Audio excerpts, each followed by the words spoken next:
Son étonnement passé, Zola était descendu dans l'eau pour récupérer la sphère, non sans avoir sursauté lorsqu'elle s'était éteinte au contact de ses mains.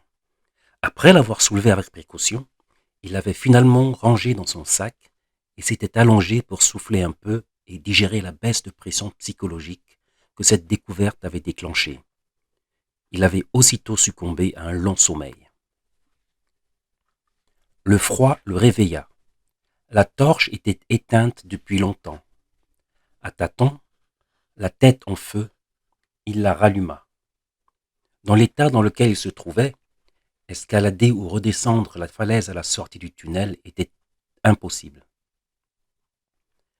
Se placer sous le palais et appeler, risqué et inutile. Risqué si le passage n'avait pas encore été découvert, car il pouvait attirer l'attention de n'importe qui. Inutile, dans le cas contraire, car l'orifice aurait certainement été rebouché. Il lui fallait donc trouver par où s'écoulait l'eau pour atteindre l'extérieur. Il se sentait de plus en plus faible, et la douleur à l'épaule était toujours aussi vive. Mais il n'avait pas le choix. Il s'arma de tout son courage. Il posa la torche sur le sol, puis redescendit dans l'eau. Prenant une profonde inspiration, il plongea et se mit à tâtonner dans le fond du bassin. Le passage ne tarda pas à se révéler. Il reprit une nouvelle bouffée d'air, très profonde, et repartit l'explorer.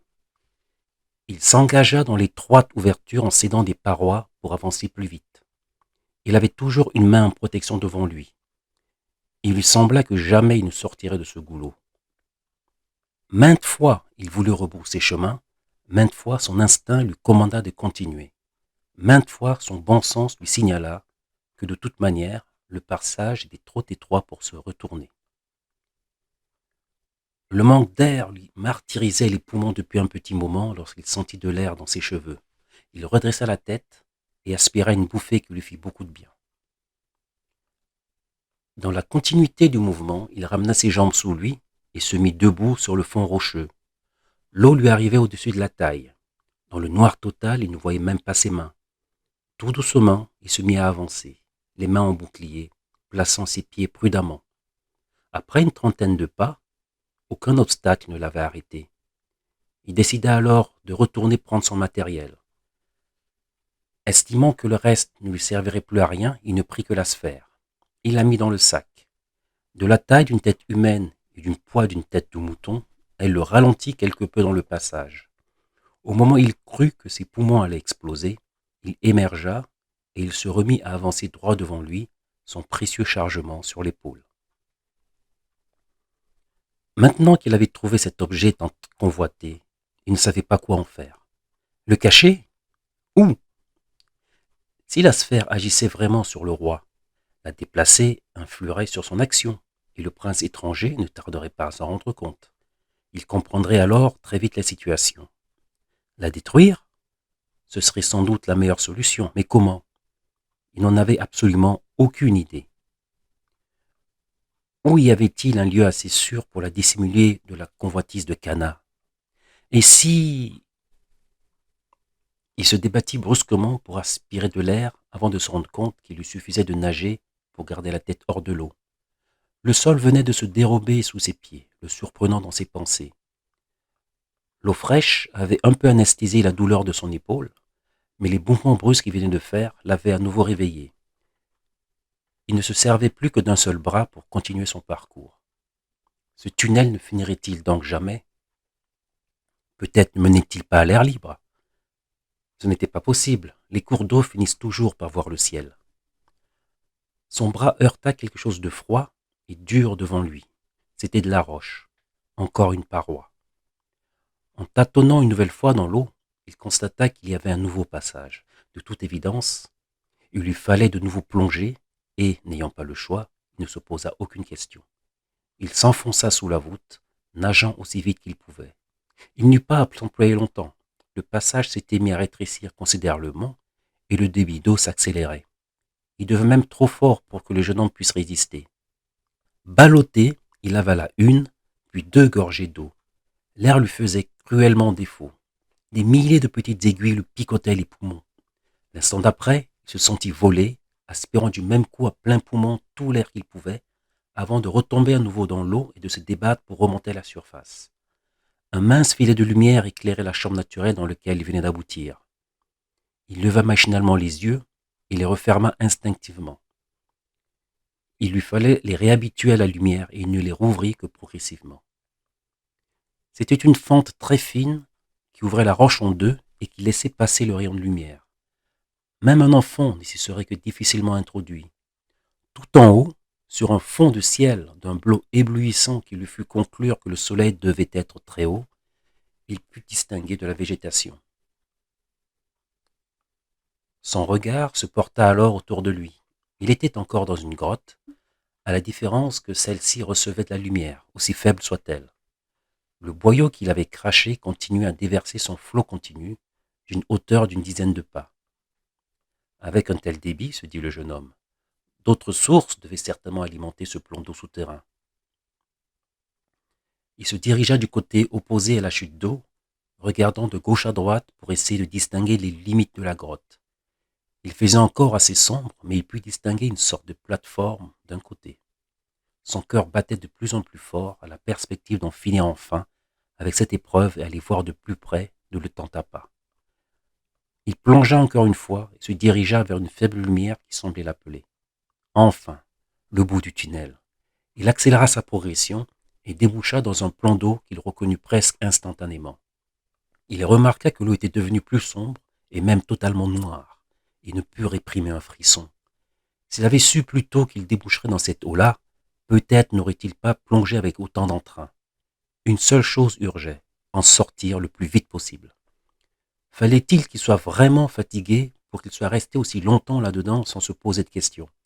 Cette eau noire qu'il avait tant de fois observée et dont il se méfiait tellement.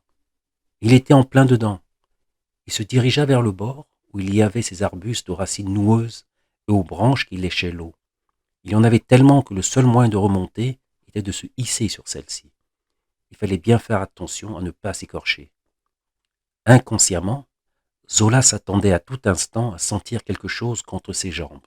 Ou pire, des eaux aussi sombres cachent toujours quelque chose. Il s'agrippa à une branche qui lui parut assez solide et à l'aide de son bras valide se hissa hors des flots. Au même moment, il entendit un craquement de toile puis le son d'un objet tombant dans l'eau. Il sentit aussi son chargement s'alléger très nettement. Il ne voulait pas y croire, mais il fallait bien se rendre à l'évidence.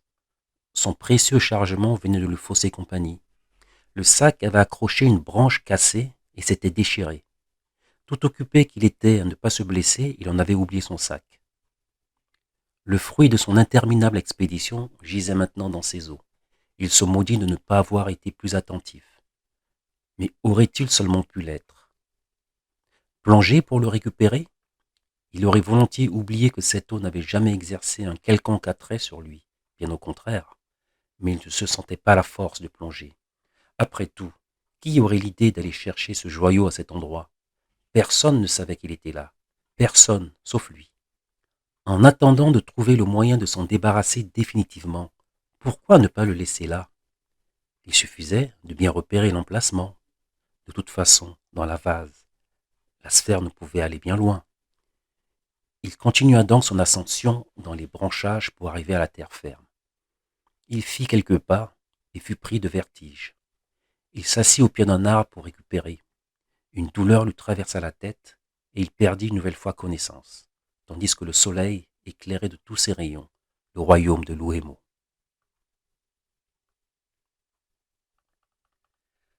Cana était de retour de sa petite tournée dans le royaume. Il l'avait expédié au pas de course pour revenir au plus vite. Il avait envoyé un émissaire au roi et il avait été convenu qu'il lui en rendrait compte le soir même au cours de la fête organisée pour célébrer son retour. Les préparatifs avaient commencé depuis le matin. On avait commencé à cuisiner les mets réservés aux grandes occasions dès les premières lueurs du jour, car certains nécessitaient une longue préparation. Les meilleures têtes de bétail, veaux, bœufs, moutons avaient été sélectionnées, ainsi que les volailles les plus grasses. Il y avait aussi du gibier qui abondait à nouveau depuis le retour des pluies, gazelles, porcs-épics, etc. Tous ces morceaux choisis avaient été remis aux personnes désignées pour en faire de succulents plats. C'était un honneur considérable d'être désigné pour une fête officielle. Bien entendu, on aimait recevoir les félicitations des convives lorsque le résultat était apprécié. Par contre, dans le cas contraire, mieux valait ne pas se montrer. Mais rarissime étaient ces cas-là. Tout le monde était convié à la fête. Le roi avait, paraît-il, une annonce à faire. Tous étaient enthousiastes à l'idée d'aller se rassasier et surtout boire. Ils avaient appris à apprécier ce genre de cérémonie. Le souverain Midier avait estimé que la cérémonie devait avoir lieu à Cécé pour honorer et remercier Cana de ce grand service rendu et lui témoigner sa reconnaissance. Cécé n'avait pas, à l'image des deux autres villages du royaume, une voie principale menant de l'entrée jusqu'au cœur des habitations. Toutefois, il y avait une immense place centrale au milieu de laquelle trônaient trois superbes palmiers. C'était autour de ceux-ci que seraient disposés les sièges du roi et des autres dignitaires. Autour, plus loin, on disposerait les supports pour les plats, les rôtissoirs où l'on pourrait se procurer des morceaux de bêtes entières, puis les limites des aires d'affrontement pour les jeux qu'il y aurait plus tard dans la nuit. Déjà, les sanzas, balafons et autres instruments qui ne manqueraient pas étaient mis à rude épreuve, car il s'agissait d'être au point le moment venu. On pouvait les entendre au-delà de la gorge de Dieu. Assis dans son fauteuil préféré, Gao attendait tranquillement que la nuit soit assez avancée et que la fête batte son plein pour se rendre à Cécé. Il savait que ce serait une tâche difficile et risquée, mais il était décidé à y aller. Il était prêt à renverser tout obstacle qui l'empêcherait de savoir ce que le prince étranger avait vraiment en tête. Il commençait à faire sombre et la plupart des gens avaient déjà pris le chemin de Cécé et étaient certainement arrivés. Personne ne voulait se hasarder à traverser seul la gorge de Dieu. Même en groupe, on s'arrangeait pour être de l'autre côté avant la disparition totale de la lumière du jour. Mais pour Gao, la traversée de l'immense dépression naturelle serait nocturne, car il ne voulait pas qu'on le sache présent à Cécé. De toute manière, esprit ou pas esprit, ce n'était pas cela qui l'inquiétait le plus. Pour lui, le danger était bien humain. Il se nommait Cana.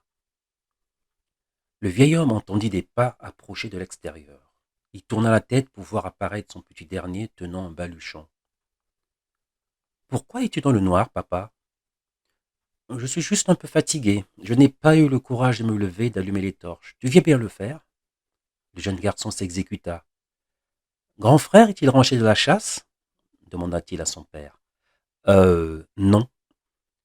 C'est tout de même étrange, cette partie de chasse qui dure 3 jours. Tu es sûr que c'est bien à la chasse qu'il est pas allé, papa? Peut-être lui est-il arrivé quelque chose.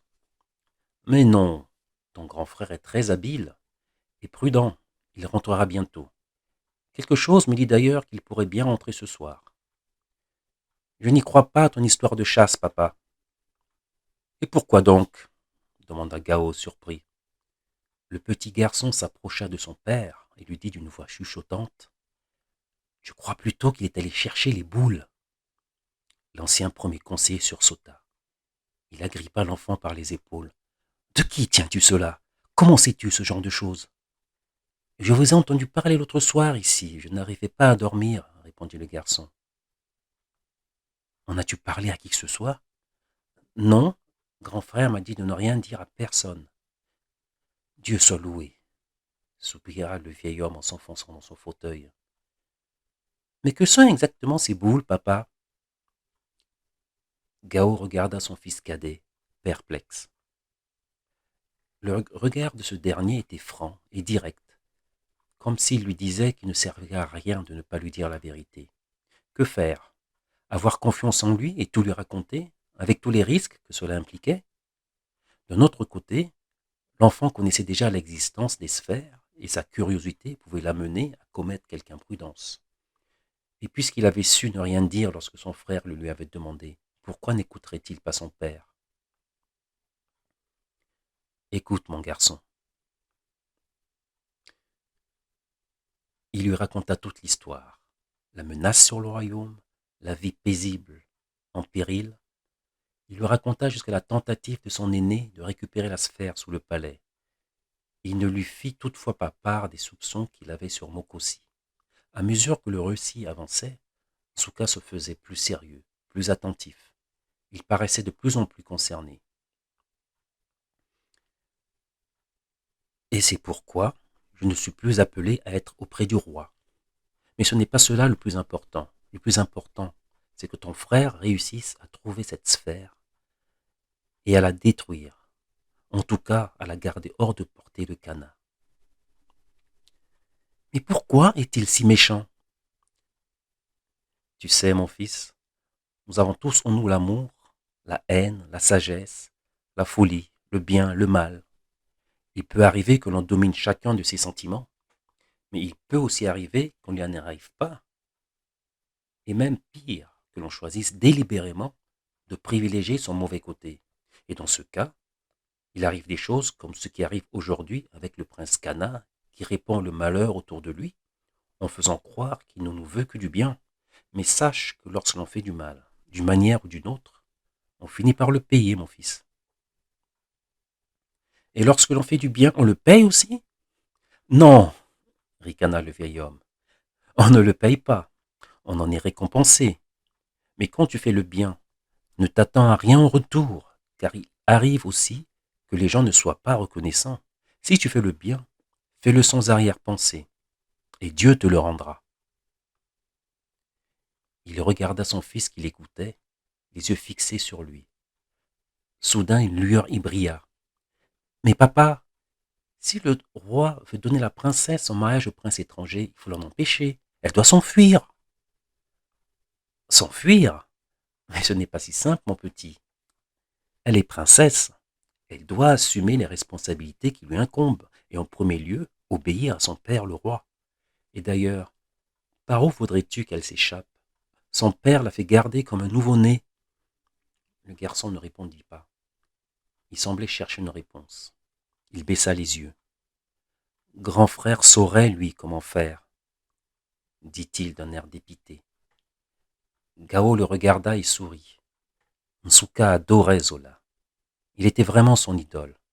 Quelle chance qu'il soit un bon exemple pour son petit frère. Mais cela était aussi dû aux valeurs humaines que leur regrettée mère lui avait inculquées. Zola avait déjà quelques années de plus que son cadet lorsqu'elle avait succombé aux complications dues à la naissance de ce dernier. Elle avait pourtant tellement désiré cet enfant. Elle avait tenu à donner un deuxième fils à Gao malgré de nombreux problèmes de santé.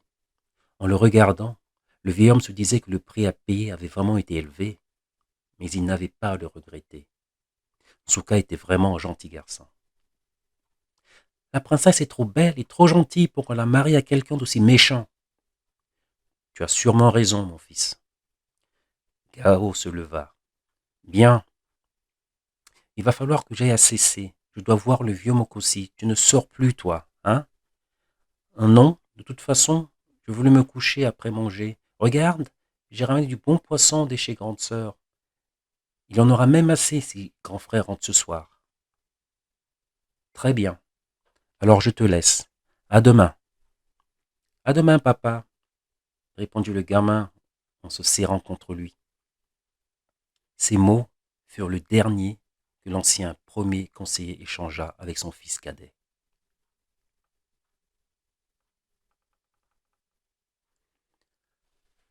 Nsuka venait à peine de se coucher lorsqu'il entendit des pas lourds dans le salon. Apeuré, il se redressa sur son lit. Ce ne pouvait pas être son père, c'était trop tôt. Nsu, ka, Nsu. La voix était faible, mais il la reconnut aussitôt. Grand frère, cria-t-il en bondissant de son lit. Zola était affalé au sol, épuisé. Il s'était réveillé au pied de l'arbre alors qu'il faisait déjà sombre. En rejoignant le chemin qui traversait la gorge des dieux, il avait vu une ombre qui s'éloignait de l'Ouhémo. L'obscurité et le manque de lucidité l'avaient empêché de reconnaître son père. Puis il avait rejoint le village sans voir qui que ce soit. Les portes de l'Ouhémo n'étaient même pas gardées. Il n'avait pas eu besoin d'aller contourner les murs du village pour passer inaperçu. Que se passait-il donc? Les seuls signes de vie qu'il avait pu noter étaient des battements de tam-tam que le vent ramenait d'au-delà à la gorge de Dieu, et quelques rares lumières dans quelques demeures avant d'arriver chez lui. Grand frère! Nsuka essayait désespérément de redresser son aîné, mais ses frêles muscles ne pouvaient pas grand-chose contre cette masse athlétique. Ce dernier avait affreusement mal à la tête et était pris de vertige. L'ascension jusqu'à l'Ouémo l'avait littéralement vidé de ses forces. Finalement, avec les efforts de son petit frère, il parvint à se hisser sur un fauteuil où il s'affala. Quelques instants après, Zola ouvrit les yeux pour voir son frère découper une orange et lui en verser du jus dans la bouche. Il s'efforça de l'avaler, tout comme il s'efforça d'avaler les quelques morceaux de poisson que le garçon lui donna. Papa demanda-t-il faiblement. Souka lui expliqua tout ce qui s'était passé depuis qu'il avait disparu sous le palais. Il termina par la fête en l'honneur du prince Kana. Et papa y est allé parce qu'il devait voir le vieux Mokosi. Zola s'enfonça encore un peu plus dans le fauteuil. Quel désastre! À croire que tout avait empiré depuis qu'il avait découvert la sphère, comme si les faits étaient maintenant contraires à celui escompté. Une chose l'intriguerait. Si le roi devait rester au palais pour être sous emprise, pourquoi l'avoir laissé s'éloigner ainsi? Soit la durée de l'éloignement ne serait pas assez significative, soit Kana n'avait plus besoin du souverain et peut lui emporter alors qu'ils sont encore envoûtés ou non. La sphère agissait-elle à travers l'eau? Cette eau allait aussi à cesser, donc le roi pouvait être là-bas ou ici, cela n'avait aucune importance. Il aurait dû récupérer la sphère pour libérer son souverain. Après tout, peut-être n'était-ce pas une si mauvaise affaire que la sphère soit retombée à l'eau. Il pouvait la laisser où elle était afin de savoir où le prince étranger voulait en venir et la récupérer au moment opportun afin que le roi retrouve ses esprits. Ainsi, il contrôlerait un peu la situation. Grand frère, tu as trouvé la sphère? Le chuchotement de l'enfant le tira de ses réflexions. Oui, elle est en lieu sûr. Je vais te demander quelque chose. Tu vas aller prévenir la princesse de mon retour. Elle doit être mise au courant. Mais attention, tu n'entres dans le palais que si tu es sûr de ne pas être vu. Sinon tu reviens et je trouverai une autre solution. Mais je pense que je devrais y arriver parce que tout m'a l'air d'avoir été négligé ce soir. Fais très attention quand même. D'accord, j'y vais. Gao avait traversé la gorge de Dieu dans l'obscurité et, tout comme son fils, ne craignait nullement d'être importuné par un quelconque esprit. La lune était très haute lorsqu'il arriva à cesser, mais elle n'éclairait le paysage que par intermittence, car des nuages la masquaient de temps en temps. À mesure qu'il avait avancé vers le village, le son de la musique, ou plutôt de la fête, était devenu de plus en plus fort. Ainsi, il avait pu distinguer de loin les lueurs des torches et des brasiers au centre des habitations. Il avait même pu sentir la bonne odeur de viandes épicées en train de rôtir. Il était maintenant une cinquantaine de pas dans le village, et il entendait très nettement les chants qui, pour l'heure, étaient en l'honneur du prince étranger. Il louait sa générosité, son dévouement, sa bonté, d'autres qualités qu'on lui attribuait. Le vieil homme sentit son cœur s'emplir d'amertume. Pour quelques plaisirs éphémères que ce visiteur de la nuit leur faisait vivre, et par quelques tours savamment orchestrés, il avait mystifié le peuple de l'Ouémo au point de lui ôter tout sens critique et la plus élémentaire réflexion. En fait, Kana avait réussi à réveiller les instincts les plus primaires des sujets du roi Bitié. Il ne pensait plus qu'à prendre du plaisir, à s'amuser, tout comme les royaumes qui les entouraient, qui étaient venus leur demander de l'aide au temps de la grande sécheresse. À ce rythme-là, l'Ouémo perdrait très vite ses bonnes habitudes et redeviendrait un royaume comme les autres. Il avait pourtant fallu beaucoup de temps, de patience et de sacrifice pour que ce royaume auquel il était si dévoué devienne ce qu'il était devenu. Il avait aussi fallu plusieurs générations pour que les mentalités adoptent ce mode de vie, si bien que ce que le prince étranger amenait aujourd'hui était comme une découverte pour eux. Certains en étaient arrivés à déclarer que le roi les avait privés du meilleur de la vie. Profite de la vie, car tu ne sais quel jour tu mourras, disait un vieux dicton. Les habitants du royaume en avaient fait leur slogan, et l'appliquaient d'une manière un peu trop fervente. Était-il déjà trop tard? Les allées et venues des uns et des autres avaient établi un passage préférentiel dans le village, car il n'y avait pas de voie principale. Ne voulant pas se faire remarquer, Gao l'évita. Il se faufila entre les demeures vides, ralentissant sa marche et scrutant l'obscurité autour de lui à chaque fois que la lune se libérait de son voile nuageux. Il vit des scènes qui le remplirent de tristesse, des scènes qui étaient dues, à n'en pas douter, aux inévitables effets des excès d'alcool, de vin de palme ou de canne à sucre. Voir quelques hommes saouls affalés au sol était somme toute inévitable en de telles circonstances. Ils étaient là pour prendre du bon ton, selon l'expression consacrée. Mais ce qui chagrina le plus le vieil homme fut de voir des couples s'ébattre entre les cases, dans des coins obscurs, tandis que d'autres se permettaient d'entrer dans des demeures qui n'étaient visiblement pas les leurs. Quel gâchis! C'était désespérant. Tout occupé qu'il était par ses réflexions, et malgré toute sa vigilance, le père de Zola ne remarqua pas une ombre furtive qui, parallèlement à son trajet, se faufilait également entre les habitations.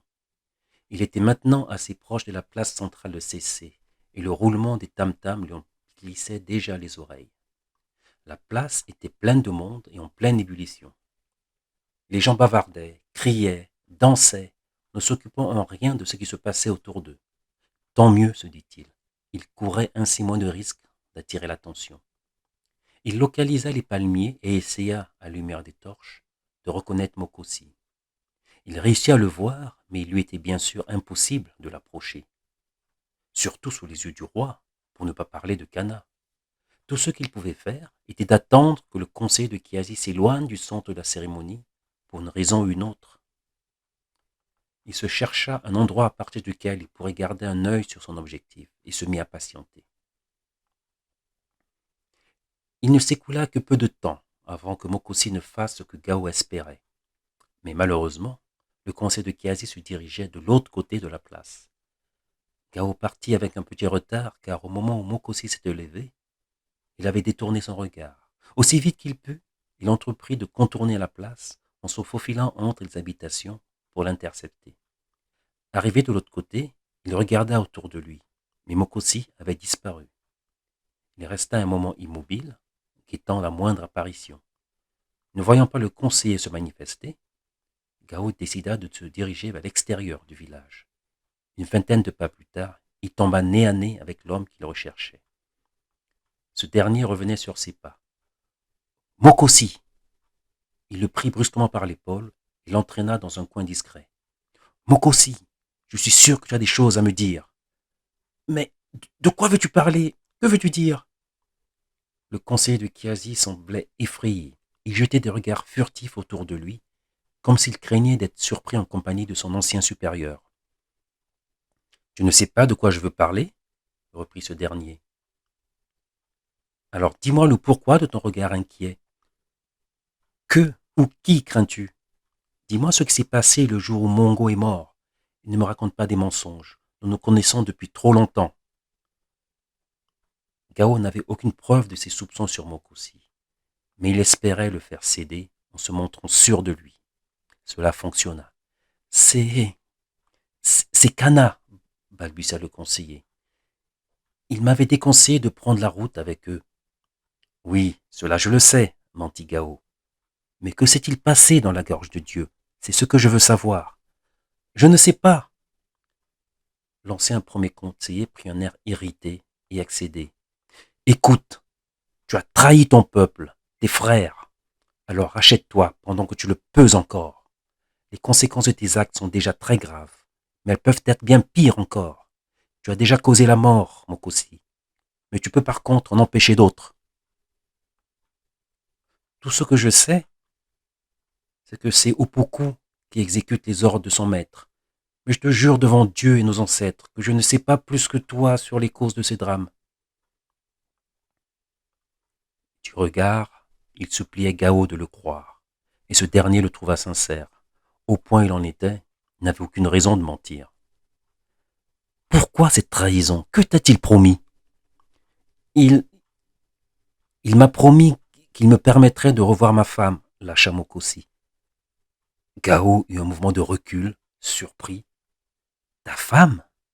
Mais de quoi parles-tu? Tu as trahi les tiens, des gens qui avaient et ont encore d'ailleurs confiance en toi, et tu me parles de revoir une personne qui est décédée depuis bien longtemps. As-tu perdu l'esprit? Comment a-t-il pu te convaincre d'une chose pareille?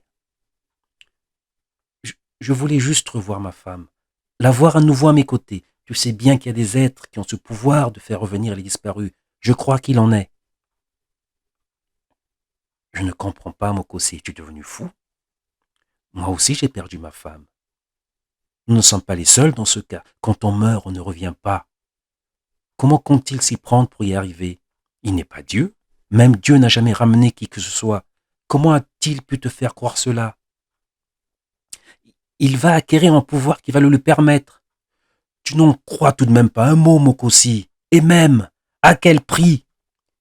Il m'avait assuré que cela se passerait sans incident. Mon pauvre Mokosi, comment as-tu pu être aussi naïf? Crois-tu vraiment qu'il tiendra une telle promesse? C'est impossible. Kana est un être vil. Il ne fait que se servir de toi, jusqu'à ce que tu ne sois plus d'aucune utilité. Alors il se débarrassera de toi, tout comme il le fait pour tous ceux qui se mettent en travers de sa route. Par nos ancêtres, mon frère, que t'est-il donc arrivé? Comment as-tu pu en arriver là? Que les miens me pardonnent pour ce que je leur ai fait, et toi particulièrement, Gao, car tu n'es plus rien ici à Louemo, plus rien. Fais attention à toi. Après avoir prononcé ces dernières paroles, le conseil de Kiasi s'en retourna au cœur de la cérémonie. Gao avait été surpris de la rapidité avec laquelle Mokosi avait parlé, puis s'était éloigné, comme si quelque chose l'avait effrayé. Instinctivement, il se retourna, mais il n'y avait rien, ni personne. Rien qui puisse justifier l'attitude de son ancien collègue, dont la mise en garde lui avait fait froid dans le dos. Il n'était plus rien à Louemo. Ce que cela impliquait était clair. En outre, Mokosi venait lui faire des révélations. N'ayant plus rien à faire sur les lieux, il se remit en route pour Louemo.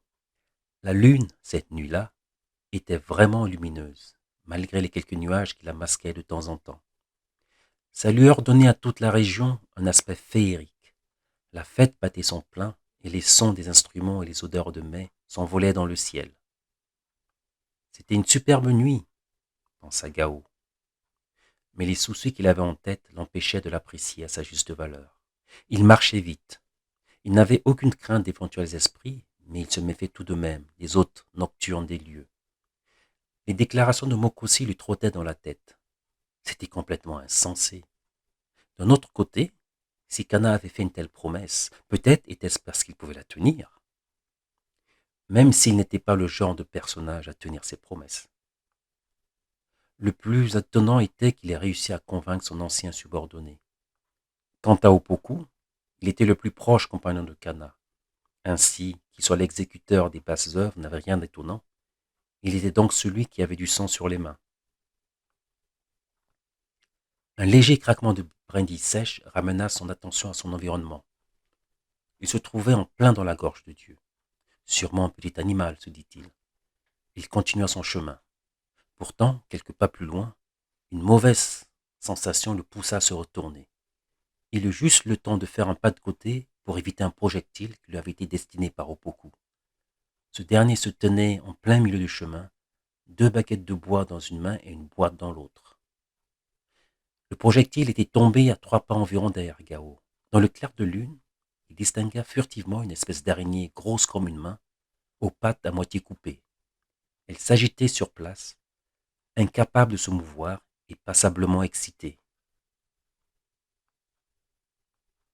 Ainsi, là donc se trouvait l'esprit responsable de tous ces drames et de toutes les rumeurs. Il se retourna à nouveau vers Opoku, qui venait de se saisir d'une autre araignée à l'aide des baguettes. Conscient qu'il n'aurait pas toujours la chance de tout esquiver, surtout si l'homme de main du prince étranger se rapprochait, Kana s'enfonça dans la végétation. Au bout d'un moment, il se retourna. Il n'y avait personne. Opoku ne semblait pas l'avoir suivi. Il n'en fit pas cas et continua sa route, espérant que son agresseur ne connaisse pas les lieux aussi bien que lui. Il fit un détour, puis entreprit de revenir vers le chemin. En effet, malgré le clair de lune, Il craignait de ne pouvoir éviter tous les pièges que renfermait l'immense crevasse.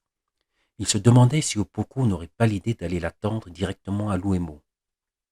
Ce serait facile pour lui, étant donné le peu de monde qu'il y avait là-haut. Il avançait en jetant des regards furtifs autour de lui. Il arriva en vue d'une clairière donnant sur le chemin. Il la reconnut comme étant celle où Mongo avait trouvé la mort. Il scruta attentivement les alentours, puis s'y engagea en jetant un dernier regard derrière lui.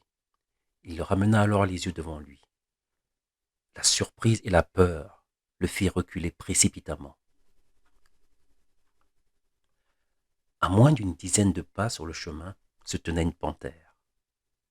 Jamais personne n'en avait vu dans la gorge de Dieu, et rarement dans le royaume. Elle était allongée sur le ventre et le fixait d'un regard étrange. La lune donnait à sa robe noire une teinte métallique. Brusquement, elle se leva et se mit à trottiner vers le vieil homme qui s'enfonça à nouveau dans les sous-bois. Sans s'en rendre compte, il emprunta exactement le même chemin que Soumaï. Il courait avec l'énergie du désespoir, aussi vite que ses jambes pouvaient le porter. Ce n'est qu'en arrivant vers la fin du parcours que Gao reconnut les lieux et comprit aussitôt ce qui était arrivé à l'adjoint de Mongo. En même temps, lui revenait en souvenir l'emblème du prince étranger, une panthère. Il comprit qu'il ne s'en sortirait pas. Il se demanda pourquoi l'animal ne l'avait pas encore attrapé, ne courait tout de même pas plus vite que lui. Il s'arrêta net et se retourna. La panthère le suivait bien, mais moins vite qu'il ne l'aurait cru, comme si elle voulait simplement le pousser vers un endroit précis. Gao avait beau être encore vigoureux, cet effort l'avait fortement éprouvé. En outre, il ne voulait pas connaître le même sort que Soumaï. La bête s'était aussi arrêtée et le fixait maintenant d'un regard glacial. Maîtrisant sa peur, l'ancien premier conseiller se mit à l'observer. Elle était d'une taille impressionnante et avait une poitrine très développée. Elle aurait pu lui briser le cou d'un seul revers de ses pattes épaisses. Soudain, elle se remit en marche vers lui. Mais le vieux conseiller ne recula pas.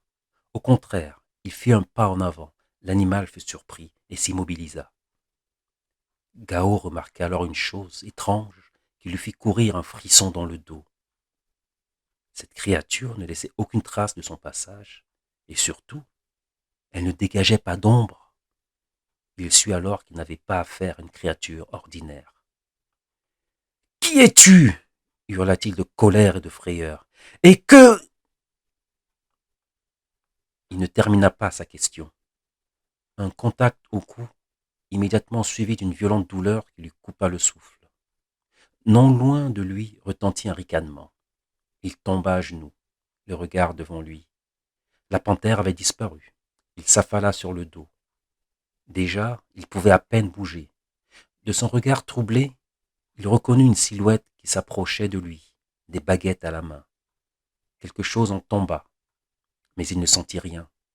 Il ne sentit pas la seconde morsure qui accéléra la fin de sa vie.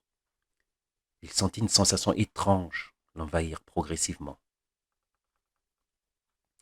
Le père de Zola, ancien premier conseiller de Luemo, jadis respecté, mourut alors que retentissaient au loin les échos de la fête donnée en l'honneur du prince Kana.